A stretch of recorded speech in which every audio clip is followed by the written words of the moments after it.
bendiga. Nuevamente es un gusto para mí saludarles a través de este medio, confiando en Dios de que es Él el que cuida de la vida de su familia y la de usted.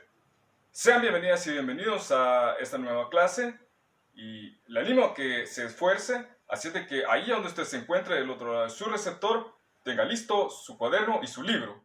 El tema que vamos a ver ahora es el verbo, formas personales y formas no personales, los tiempos y los modos, el aspecto, la cohesión, relaciones temporales, tiempos verbales.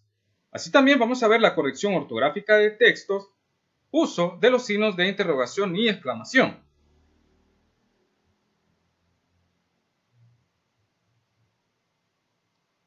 Como hemos visto en temas anteriores, respecto al verbo, sobre lo que representa en una oración.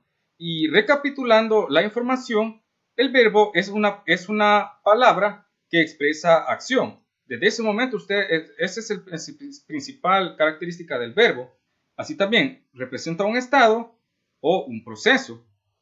El verbo tiene la cualidad que desempeña la función del núcleo en el predicado. Es decir, usted el predicado lo va a identificar porque contiene una palabra que expresa acción.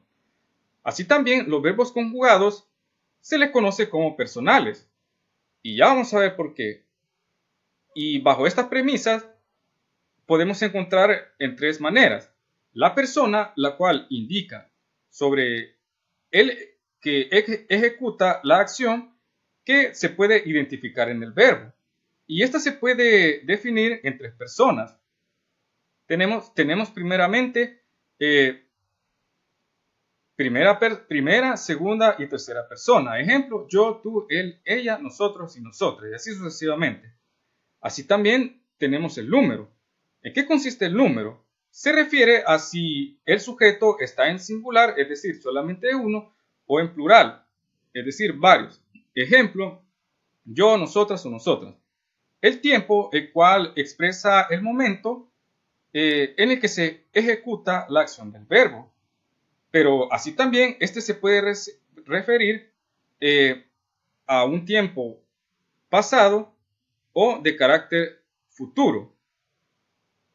Así también podemos ver acá en este mapa conceptual las formas en las que se presenta el verbo, y estas son personales, que ya hablamos de ello, y no personales.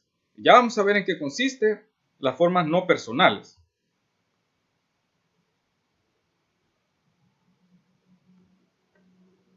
Básicamente, estas formas no tienen variantes gramaticales. A su vez, no expresan acción. Dada la situación, este se le puede llamar como verboides. Y estas se pueden definir en infinitivo, lo cual se reconoce porque tiene las terminaciones ar, er e ir. Ejemplo, admirar, comer y venir.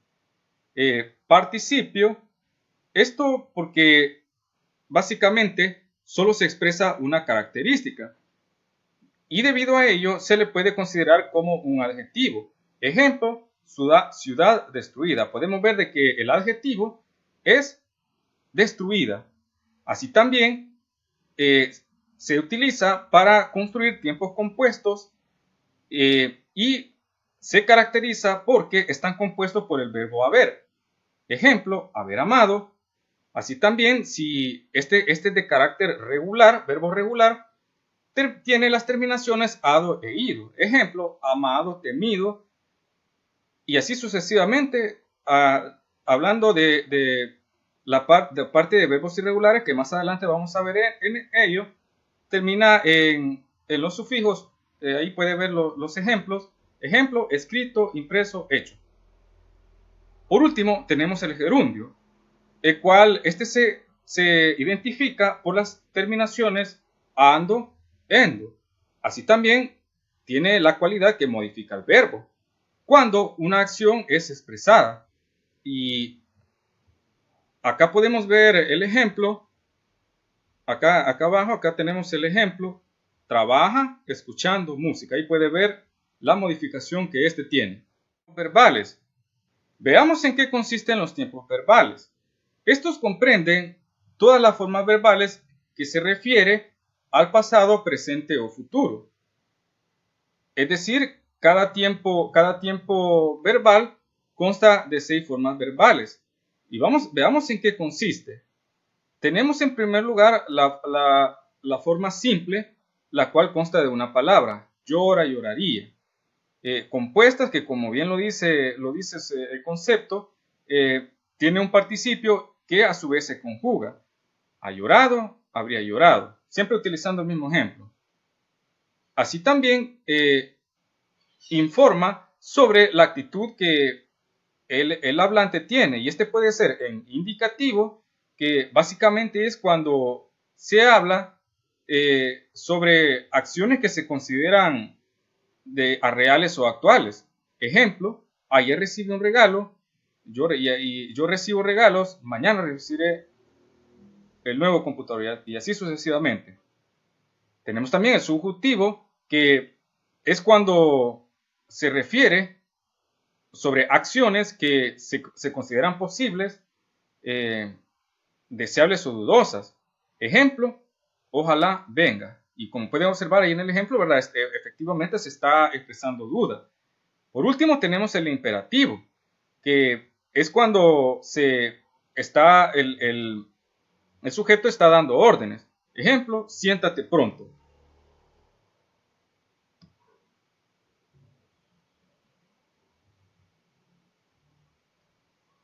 Tenemos también el aspecto, esto quizás pues es importante dentro del tema del verbo, ya que este informa sobre la reacción que el sujeto está desarrollando. Y este se caracteriza porque presenta un punto de vista durante dicha acción. Y este se presenta de dos maneras. Perfectivo, el cual presenta una acción terminada, a la vez si es de carácter presente o futuro. Ejemplo, ayer pinté ese cuadro. Y el imperfectivo, este se caracteriza porque muestra una acción sin terminar. Esto es de carácter consecutivo o en el transcurso de lo que se está expresando. Ejemplo, cuando niño pintaba todos los días. Y ahí puede ver usted, como bien lo decíamos al principio, el imperfectivo, el verbo imperfectivo que se presenta. Los verbos regulares e irregulares. Los verbos son regulares cuando sus lexemas, es decir, cuando hablamos de lexema, nos referimos a la parte por la que está compuesta una palabra. Estas son regulares cuando cada una de estas partes no sufren cambios al ser conjugados. Y sus morfemas, es decir, la parte por la que se compone la palabra, si al momento de ser conjugados no sufren ningún cambio. A su vez, son regulares cuando sus lexemas, esto es lo contrario, ¿verdad? Si sufren transformaciones al ser conjugados. Acá tenemos un ejemplo acá tenemos un modelo, mejor dicho, sobre la conjugación. Acá como usted puede observar, tenemos las diferencias entre verbo regular y verbo irregular. Acá tenemos persona, el presente, ¿verdad? Es decir, en qué momento se presenta la palabra. Tenemos el pretérito, acá futuro imperfecto, que estos datos son importantes saberlo, ya que a partir de esto tenemos una referencia sobre la manera de conjugar o la diferencia al conjugar un verbo regular e irregular. Tenemos acá yo corro, y acá usted puede ver la manera en que se puede, en el caso de regular, cómo se puede conjugar. Y efectivamente usted puede observar que sus lexemas no sufren ningún cambio, contrario al verbo irregular, que en este caso sí.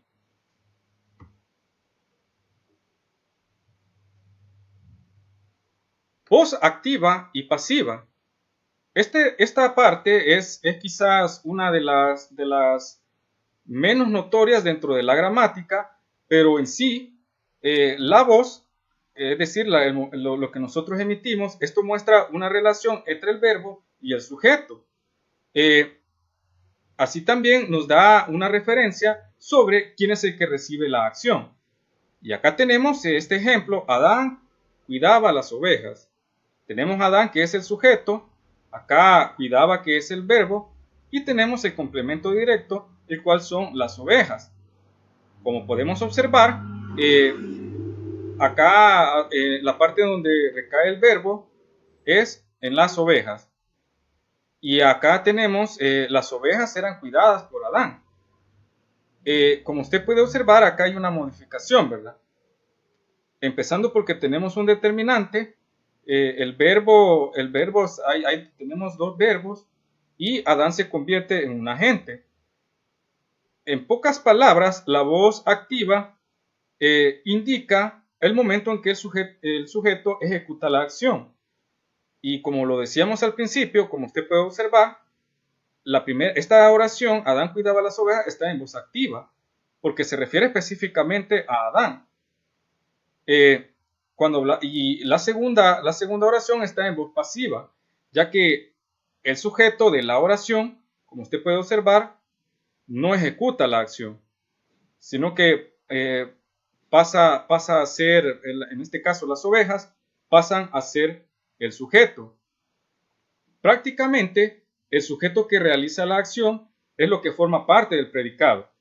Y esto es a lo que se denomina complemento agente, como ya lo habíamos mencionado. Usted acá puede ver, repito, la primera oración está en voz pasiva, ya que el sujeto Adán, ¿verdad?, es el que ejecuta la acción, pero cuando nos volvemos a la voz activa, es decir, Adán se convierte en un agente, y acá las ovejas son los que se convierten en sujeto.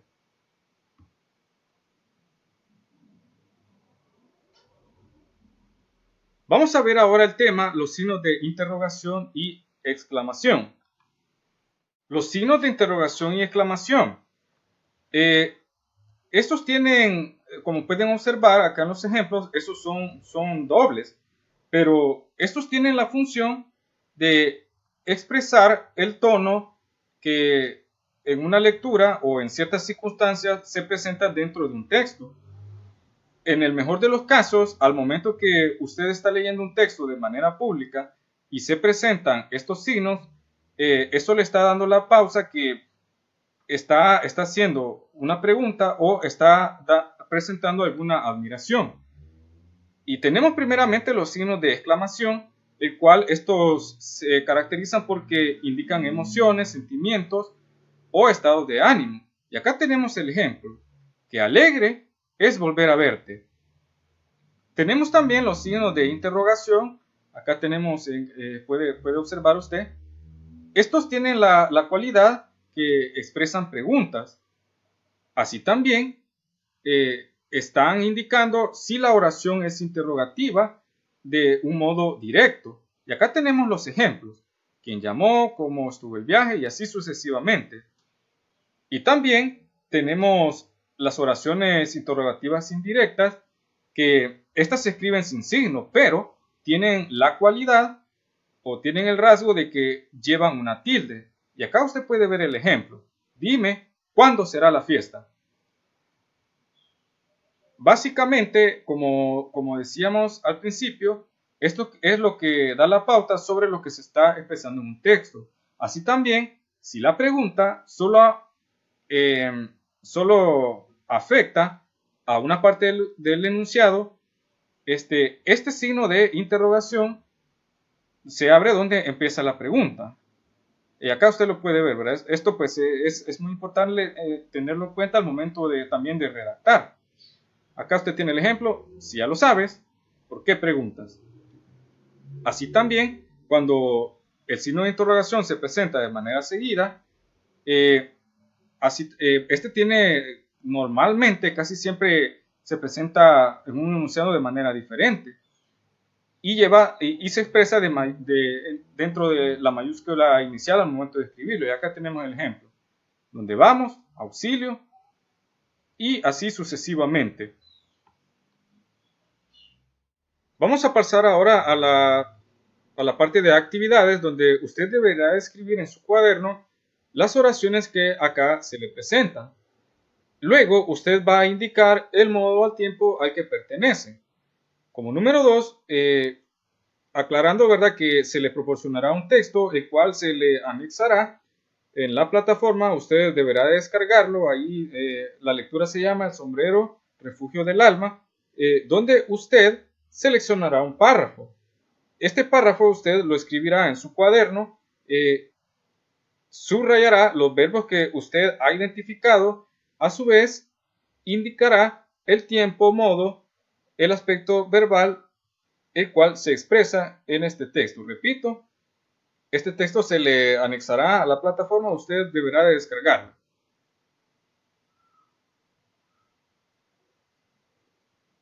Posteriormente, siempre en nuestro cuaderno, vamos a escribir las siguientes oraciones.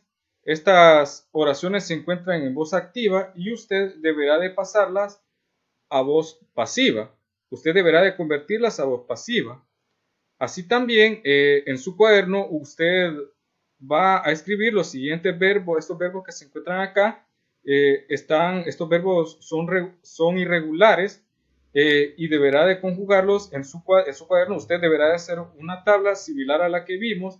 Puede tomar esa tabla como un modelo y deberá de conjugarlos según como usted vio en la tabla anterior. Y por último, como número 4, vamos a realizar la actividad de la página 262 de su libro de texto. Muy bien, esto ha sido todo por hoy. Muchas gracias. Que Dios le bendiga.